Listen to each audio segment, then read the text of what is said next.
Donuts are the most popular street food in Ghana. It is quite easy to make and very affordable. The ingredients are also minimal. First of all, we are going to need margarine.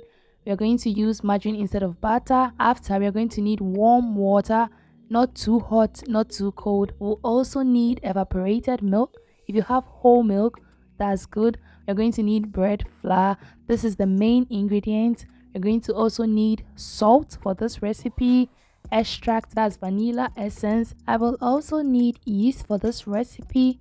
One egg is enough for this recipe, and I'm going to use sugar. The measurement is on the screen. First of all, I'm going to prove my yeast. One thing about me is I don't really get a success result when I add the yeast directly into my flour. So I always love to prove it. I prove it with my milk, my warm water, and the yeast. Cover it, put it at a warm place, allow it to prove whilst I work on my dry ingredients. For my dry ingredients, I add my bread flour, my salt, my sugar into a bowl. The bowl is big so that when I'm mixing up everything, it wouldn't spread or it wouldn't pour away.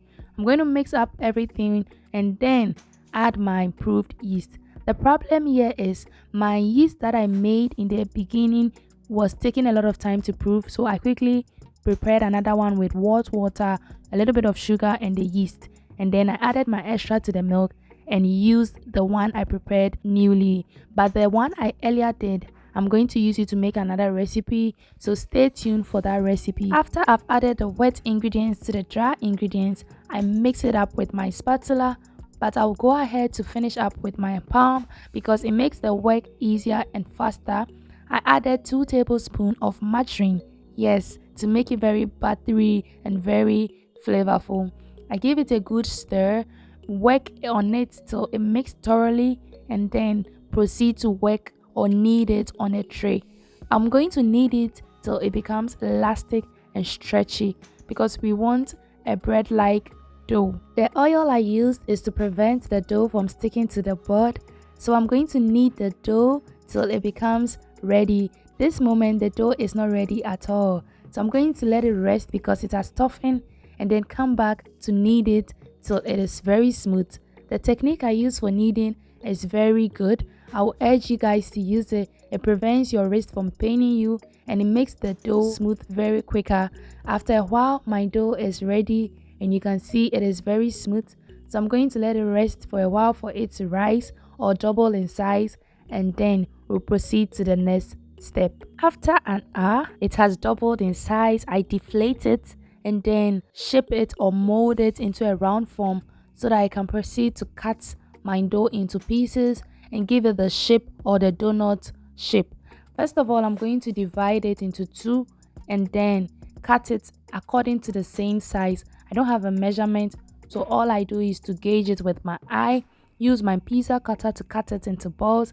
And guys, I'm not good at shaping my donut, but we will get there. First of all, we are going to shape the dough. So I'm going to take one of my dough, put it into my palm and press it onto the board and just twirl it around so it forms this round shape.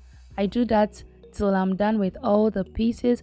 When I do it in a ball form and I realize it is very big or it is too big, I just take my pizza cutter and then reduce the size and then add it to the one that is not big. I can use my palm to feel whether it's too big or it's small. I do that till I'm done and then I now proceed to use my thumb to shape it. There is 2 methods for this. I use my thumb and I use a cookie cutter. I prefer the thumb one, but I showed all in the video. Whatever you want to do, you can do it. If you're a beginner, you can still make your donut. Perfection will come in the future. So all I do is after shaping it into a ball, I use my thumb to create that hole in the middle, take it up and then use my 2 fingers to just circle it around it. I circle it around my fingers. When I realize that it's breaking apart, I just put it down, shape it well, and then take it and put it onto my tray. This method is the cookie cutter method. It is not my favorite at all, but I've seen a lot of people use the cookie cutter method and I love the result. I love the outcome. I used my jar cover, I twirled it and then I gave it a big round shape and then I went with my cookie cutter and then took the middle out. But the result was devastating.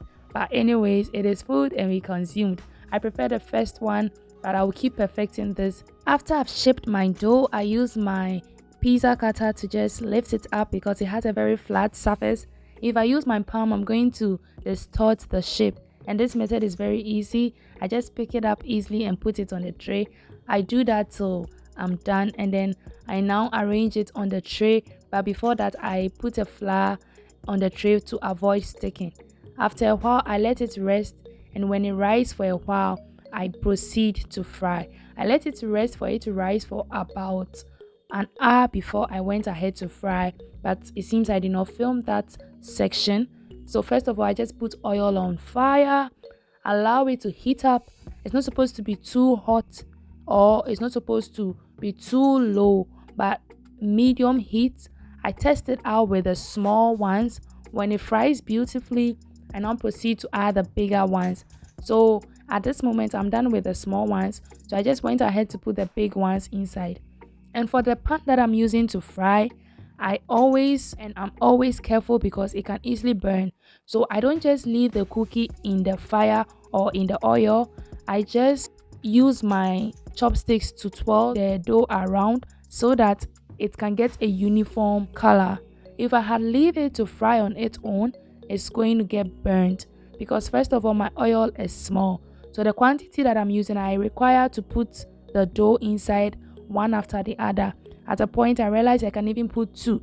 So I placed two, and I was able to do that for all the dough, and it became very golden brown. I loved the color. I remove it and put it on a rag when I'm ready. Earlier, I said this yeast took a long time to prove. After an hour, this yeast was ready, but I had finished frying my donut, so I'm going to use it for a bread recipe. Stay tuned. But finally, this is the result of my donut. It is very appetizing, very tasty. It is very tastier than it looks. But at the end of the day, everything got finished on the same day and we loved it. I love how chewy it is and I love how the outside is crunchy. I don't like it too brown. I like it partially brown. However you want it, you can go ahead and do it. Don't forget to like, subscribe and share. Until next time, stay blessed.